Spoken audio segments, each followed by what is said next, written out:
भक्तों जय माता दी।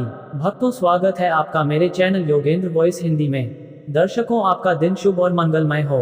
दर्शकों आज से मार्गशीर्ष का महीना शुरू हो चुका है और यह महीना बहुत ही धार्मिक भावना से बड़ा ही पावन होता है।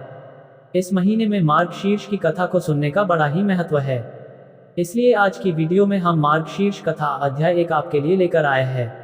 लेकिन उससे पहले अगर आप चैनल पर नए हैं तो चैनल को लाइक शेयर सब्सक्राइब जरूर करें और कमेंट में राधे राधे जरूर लिखें।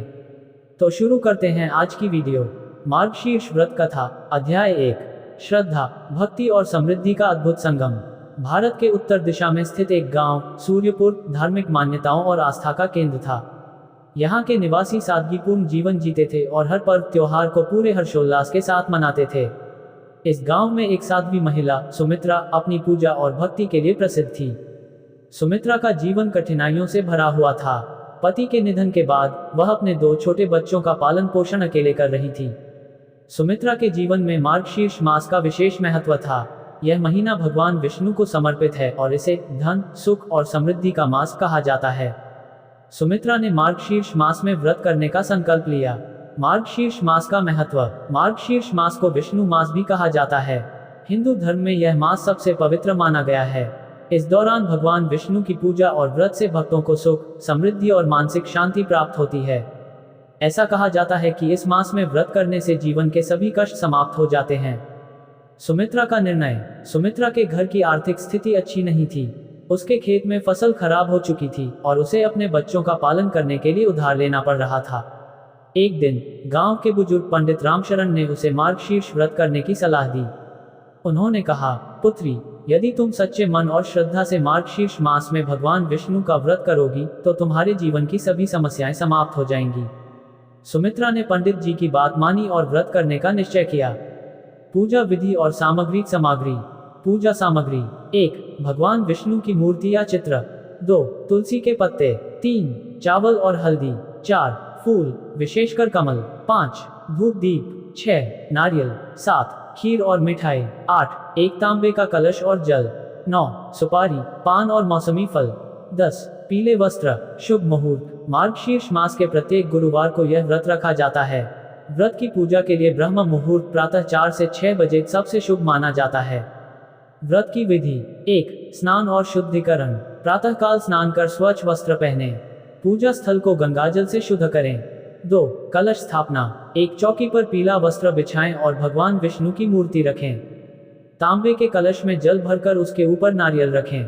3 भगवान का श्रृंगार। भगवान विष्णु को चंदन, फूल और तुलसी अर्पित करें। 4 धूप दीप जलाएं। दीपक जलाकर ओम नमो भगवते वासुदेवाय मंत्र का जाप करें। 5 व्रत कथा का श्रवण। व्रत कथा सुनना और दूसरों को सुनाना अनिवार्य है। यह व्रत का सबसे महत्वपूर्ण हिस्सा है। 6 प्रसाद वितरण। पूजा के बाद खीर, मिठाई और फल का प्रसाद बनाकर सभी में बांटें। मार्गशीर्ष व्रत कथा। सुमित्रा ने व्रत कथा सुनानी शुरू की।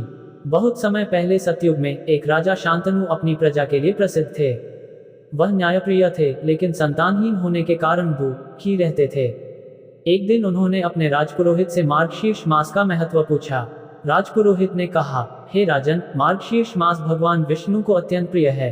यदि आप इस मास में व्रत करेंगे और पूरे विधि विधान से पूजा करेंगे तो आपकी मनोकामनाएं अवश्य पूरी होंगी। राजा और रानी ने पूरे विधि विधान से मार्गशीर्ष व्रत किया। भगवान विष्णु उनकी भक्ति से प्रसन्न हुए और उन्हें एक तेजस्वी पुत्र का वरदान दिया। सुमित्रा के जीवन का बदलाव। सुमित्रा ने ये कथा सुनकर व्रत का पालन पूरी श्रद्धा से किया। उसने हर गुरुवार भगवान विष्णु की पूजा की और अपनी समस्याओं को दूर करने के लिए प्रार्थना की। कुछ ही दिनों में उसके खेत में फसल लहलहाने लगी। उधारदाताओं ने उसका कर्ज माफ कर दिया और गांव के लोग उसकी भक्ति की प्रशंसा करने लगे। मार्गशीर्ष व्रत का महत्व। यह व्रत हर व्यक्ति के लिए लाभकारी है। इसके लाभ इस प्रकार हैं। 1 आर्थिक समस्याओं का समाधान। 2 मानसिक शांति और समृद्धि। 3 परिवार में सुख शांति। 4 बच्चों की उन्नति और स्वास्थ्य। 5 आध्यात्मिक उन्नति और भगवान विष्णु का आशीर्वाद। कथा का संदेश। सुमित्रा की भक्ति और विश्वास ने ये सिद्ध कर दिया कि मार्गशीर्ष व्रत केवल धार्मिक अनुष्ठान नहीं बल्कि आत्मविश्वास और सकारात्मकता का प्रतीक है। अध्याय 2 में जानेंगे कैसे इस व्रत ने पूरे गांव को एकजुट किया और सुमित्रा को आध्यात्मिक गुरु बनाया। भक्तों, अगर यह कथा अच्छी लगी हो तो चैनल को लाइक शेयर सब्सक्राइब जरूर करें और कमेंट में राधे राधे लिखना ना भूले। तो भक्तों, राधे राधे।